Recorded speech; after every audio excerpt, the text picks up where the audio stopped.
Parshas Emor this week talks about Kohanim. And in chapter 21, verse 6, it tells us Kohanim have to be holy. And they have to be careful not to desecrate God's name because people look at them. They're role models of God. The Sarfarnu goes as far as saying that the Kohen can say, I want to opt out. I know I was born a Kohen, but I don't want to really act like a Kohen. No, that's just the way the chips fall. You're born a Kohen, and therefore you have to act in a certain way. Now, that's talking about being a role model. Now, sometimes we don't choose to be role models for others. We never know when other people are looking at us.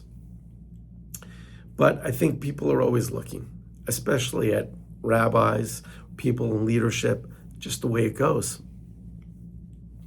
And I saw this great story, and I'll share the link in the video, at the bottom of the video, in the comments or whatever it is, the description. Yeah, that's what I'm thinking about, description. There's a little girl named Hayden Stein who was born without part of her arm. And when she went to a Denver Summit game, she met a professional women's soccer star named Carson Pickett. Carson Pickett is an excellent soccer player, a superstar. And here's the thing, she's also missing an arm.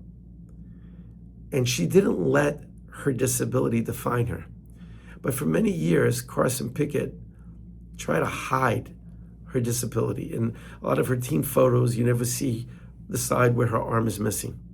But after this girl, Hayden Stein, connected with her and told her how important a role she plays in her life, well, that turned things around for Carson Pickett, and now she's trying to be a role model for as many people as possible, and she's out there.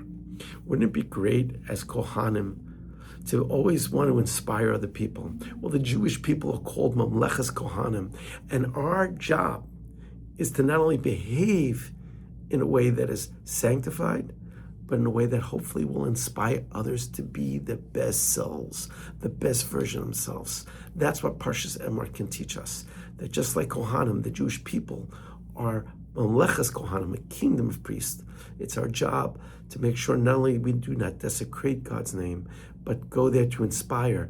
As the Sefer Chinuch tells us, one of the purposes of going to Yerushalayim 3 times a year is to be inspired by the service that's taking place by the Kohanim in the Beit HaMikdash to inspire us to come closer to Hashem.